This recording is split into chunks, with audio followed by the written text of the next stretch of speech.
కాబట్టి ఇప్పుడు చేయాల్సిందల్లా ఏంటిది అని అంటే ఇంకా బీఆర్ఎస్ అదేవిధంగా కాంగ్రెస్ను నమ్ముకోవటం కాకుండా మొత్తం ఏదైతే బహుజన మేధావులు ఉన్నారో కళాకారులు ఉన్నారో లేకపోతే నాయకులు ఉన్నారో ఇంకా ఈ కాంగ్రెస్ పార్టీ వల్ల మన బహుజనులకు లాభం లేదు, ఈ బీఆర్ఎస్ వల్ల మనకు లాభం లేదు, ఇవన్నీ కూడా ఏంటిది అని అంటే అగ్రకులాలకు రాజ్యాధికారాన్ని కట్టబెడుతున్నాయి. కాబట్టి పార్టీలకు అతీతంగా ఒక బహుజన ఉద్యమాన్ని నిర్మించాలి. ఇప్పుడు బీఆర్ఎస్ను ఖాళీ చేయండి, కాంగ్రెస్ను ఖాళీ చేయండి, బయటికి రండి, మొత్తం ఏందనంటే బహుజనులంతా కూడా ఏకమవుదాం.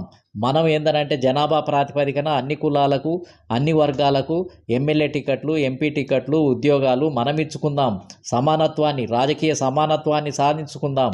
పొలిటికల్ జస్టిస్ ఏదైతే చిన్న చిన్న కులాలు ఉన్నాయో విస్తారంగా ఆ కులాలన్నిటికి కూడా ఎమ్మెల్యే టికెట్లు ఇద్దాం. కాబట్టి మనము రాజకీయ బానిసత్వం నుంచి విముక్తి అవుదాం అని ఈ పదజాలంతో ఇంకా మోసం చేసిన పార్టీలను వదిలేయండి.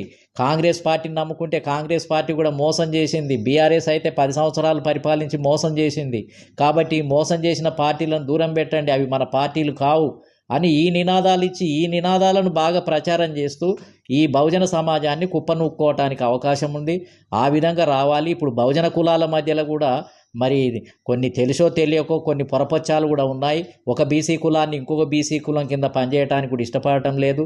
అదేవిధంగా ఒక ఎస్సీ కులం కింద ఇంకొక ఎస్సీ కులం కూడా పనిచేసే నాయకత్వం కింద పనిచేసే పరిస్థితులు లేవు. అదేవిధంగా ఎస్సీలు బీసీలకు అనుకూలంగా, బీసీలు ఎస్సీలకు అనుకూలంగా, ముస్లింలు ఎస్సీలకు అనుకూలంగా, ఎస్సీలకు అనుకూలంగా ముస్లింలు, ఇవన్నీ కూడా కొన్ని వైరుధ్యాలు ఇంకా మన మధ్యలో ఉన్నాయి.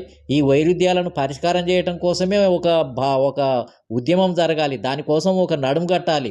మన మధ్యలో ఉన్న సంకుచితత్వాన్ని వదిలివేద్దాం. మనము మన మిత్రుల కింద పనిచేయటానికి సిద్ధపడదాం.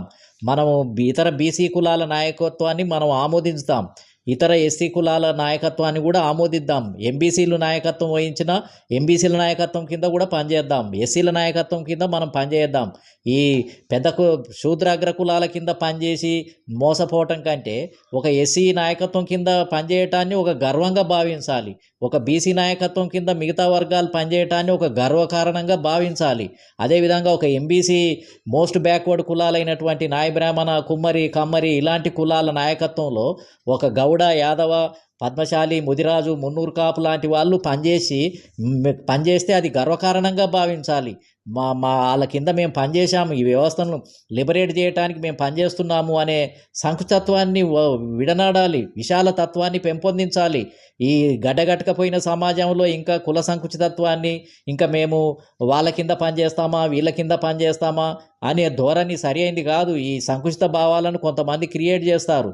కాబట్టి ఇంకా అందరం కలిసి ఇప్పుడు రెడ్ల కింద పనిచేస్తున్నాం మనం. ఇప్పుడు ఎస్సీ ఎస్టీ బీసీ మైనార్టీలు ఎంబీసీలు సంచార కులాలు అందరు కలిసి బీఆర్ఎస్ కింద పనిచేసి వాళ్ళని గెలిపించాము, కాంగ్రెస్ రెడ్డి సమాజం కింద పనిచేసి వాళ్ళని గెలిపించాము.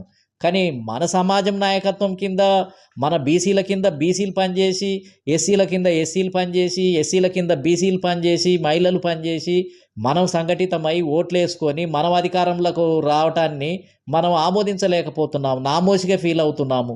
ఒకరి కింద ఒకరు